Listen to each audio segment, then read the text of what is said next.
आप सर्वेने जय श्री कृष्ण। श्रीमद् भागवत महापुराणनी परम पवित्र कथा गंगा मैयाना तटे परीक्षित राजा ने सुखदेवजी महाराज भगवानना लीला चरित्रों वर्णवती कथानुं पान करावी रह्या छे, जेमां छठ्ठा स्कंदनी कथा सुधी आपणे सौए कथानो पाठ कर्यो। सातमा स्कंदना प्रारंभनी अंदर परीक्षित राजा गुरु सुखदेवजी महाराज ने प्रश्न करे छे, हे ब्रह्मन, भगवान सर्वे प्राणीओने समान छे, तो इंद्र माटे तेमणे दैत्योनो वध शा माटे कर्यो? मने नारायणना गुणों विશે महासंशय थाय छे, ए मारा संशयने आप निवृत्त करो। सुखदेवजी बोल्या, हे परीक्षित, ज्यां भागवतनो महात्म्य छे त्या भगवाननी भक्तिनी वृद्धि करनार पवित्र अद्भुत चरित्रों नारद आदि ऋषिओ गाय छे। वेदाचार्य महामुनि वेदव्यास भगवान ने नमस्कार करी हूँ एक कथा आपने संभळावुं छुं। हे परीक्षित, ईश्वर प्रकृति थी पर अजन्मा निर्गुण अज अव्यक्त ने राग द्वेष आदि थी रहित छे, छतांय पोतानी मायाना गुणोथी मित्र अने शत्रु भाव प्रगट करी मरनार अने मारनार रूपे प्रतीत थाय छे। सत्व रज अने तम ए त्रण प्रकृतिना गुण छे। आ गुणनी વધઘટ કાળક્રમે થયા કરે છે। સત્વ ગુણની વૃદ્ધિનો સમય હોય ત્યારે દેવો ઋષિઓ અને રજો ગુણની વૃદ્ધિનો સમય હોય ત્યારે અસુરો અને તમો ગુણની વૃદ્ધિ થાય ત્યારે યક્ષો અને રાક્ષસો ભગવાનને ભજે છે। ભગવાન એક રૂપ છે, પણ દેવ દૈત્ય અને રાક્ષસ વગેરેમાં ભિન્ન ભિન્ન રૂપે પ્રતીત થાય છે। તોય દેવ આદિના શરીરોથી પ્રત્યક્ષ રીતે જુદા દેખાતા નથી। જ્યારે જીવાત્માને ભોગ આપવા માટે પરમેશ્વરને શરીર ઉત્પન્ન કરવાની ઈચ્છા થાય ત્યારે સત્વ ગુણ જુદો વધારે છે, જ્યારે સહાર કરવાની ઈચ્છા થાય ત્યારે તમો ગુણ વધારે છે। જ્યારે સત્વ ગુણ વધારે ત્યારે કીર્તિવાળા ઈશ્વર પણ જાણે દેવ સમૂહ જેમાં સત્વ ગુણ પ્રધાન છે તેને વધારે છે। દેવોના ઉપર પ્રીતિને લીધે રજોગુણ અને તમોગુણની વૃદ્ધિવાળા દેવોના શત્રુ અસુરોનો નાશ કરે છે તેમ દેખાય છે। ભગવાને દિતિના પુત્ર હિરણ્યકશિપુ અને હિરણાક્ષનો વધ કર્યો તે કોઈ દેવતાના પક્ષપાતથી નથી કર્યો, પરંતુ સનકાદિકોના શ્રાપથી તેને અસુરીઓની પ્રાપ્ત થઈ ત્યારે તેના ઉપર અનુગ્રહ કરવા માટે જ કર્યો છે। ભગવાન પોતે રાગ દ્વેષથી રહિત હોવા છતાંય દૈત્યોને માર્યા એ વિષયે નારદજીએ પ્રસન્ન થઈ રાજસુ યજ્ઞમાં રાજા યુધિષ્ઠિરના પ્રશ્ન ઉપરથી ઇતિહાસ સંભળાયો છે। આ મહાયજ્ઞમાં ચેદી દેશના રાજા શિશુપાળનો વાસુદેવ ભગવાનમાં લીન થવાનું ચરિત્ર જોઈ રાજા યુધિષ્ઠિરે દેવર્ષિ નારદને કહ્યું, હે દેવર્ષિ, એકાંતિક ભક્તને પ્રાપ્ત થતી ભગવાનની પ્રાપ્તિ શિશુપાળ જેવા દ્રેષીને થઈ એ ચરિત્ર અદ્ભુત છે। હે મુનિ, શિશુપાળે ભગવાનની નિંદા કરી તોય ભગવાનની પ્રાપ્તિ થઈ, પણ વેણ રાજાએ ભગવાનની નિંદા કરી તો બ્રાહ્મણોએ તેને નરકમાં નાખ્યો। સર્વ લોકોના જોતા ભગવાનના સ્વરૂપની પ્રાપ્ત થવી અસંભવિત છે।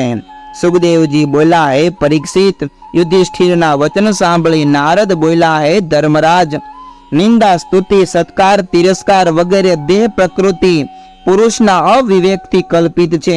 હું અને મારું એવી વિષમતા અને ગાળો આપવાથી દેહને પીડા થાય છે તેવી ઈશ્વરને નથી થતી। જે દેહમાં અભિમાન બંધાયેલું છે તે દેહના વધથી મારો વધ થયો છે એમ માણસને પ્રતીત થાય છે, તેવું ભગવાનને નથી બનતું, કારણ પ્રભુ પોતે સર્વેના આત્મા છે। ભગવાનને કોઈ આપેલી ગાળો અથવા નિંદાથી વિષમતાની પ્રાપ્તિ થતી નથી। વેરભાવ ભક્તિભાવ ભય સ્નેહ કામ એ પાંચેય ઉપાયથી ઈશ્વરને પ્રાપ્ત કરવા માટે પ્રયત્ન સૌએ કરવો જોઈએ। આ ઉપાયોથી ભગવાન કાંઈ ભિન્ન ભિન્ન જોતા નથી। ગમે તેમાં મન લગાડો તોય ભગવાન સર્વને એક સમાન જુએ છે। છતાંય વેરભાવથી મનુષ્ય ભગવાનમાં જેવો તન્મય થઈ જાય છે એવો ભક્તિ યોગથી નથી બનતો। ભમરી જેમ કીડાને પોતાના દરમાં રોકી રાખે, ડંખ માર્યા કરે તેથી કીડો ભમરી રૂપ થઈ જાય, એમ કૃષ્ણ ભગવાન સાથે વેર બાંધીને પણ શિશુપાળ ભગવાનમાં જોડાઈ ગયા। હે રાજા, ગોપીઓ કામ ભાવે, કંસ ભય ભાવે, શિશુપાળ વેર ભાવે, યાદવો સ્નેહ ભાવે અને આપણે સૌ ભક્તિ ભાવે ભગવાનને પામ્યા છીએ। વેન રાજામાં તો પાંચેય પ્રકારોમાંથી કોઈ પણ પ્રકારનો ભાવ નહોતો, માટે તે નરકમાં ફર્યો. હે યુધિષ્ઠિર, આ શિશુપાલ અને દંતવક્ર એ ભગવાનના પાર્ષદો હતા. તે તો બ્રહ્માના શ્રાપથી પદભ્રષ્ટ થઈ અને પૃથ્વી પર પધાર્યા હતા. યુધિષ્ઠિર બોલ્યા, હે નારદ, ભગવાનના આવા ભક્તોને શાપ કોણે અને શા માટે આપ્યો? નારદજી બોલ્યા, બ્રહ્માના પુત્ર સનકાદિક મુનિઓ ફરતા ફરતા વૈકુંઠ લોકમાં પધાર્યા. આ મુનિઓ ઘણા વયમાં મોટા હતા, પણ 5-6 વર્ષના બાળક જેવા જ લાગતા. તેઓ બાળ સહજ પ્રકૃતિ પ્રમાણે નગ્ન હતા, એટલે ભગવાનના દ્વારપાળોએ રોક્યા. એટલે સનકાદિક મુનિઓએ શ્રાપ આપ્યો કે ભગવાનના ચરણના સમીપ જે રજોગુણ અને તમોગુણથી રહિત છે તે જ રહી શકે છે. હે મૂર્ખાઓ, તમે ત્યાં રહેવાને યોગ્ય નથી. તમે અહીંથી યસુર યોનિ પામો. શાપ પામીને બંને દ્વારપાળો વૈકુંઠ લોકમાંથી નીચે પડવા લાગ્યા.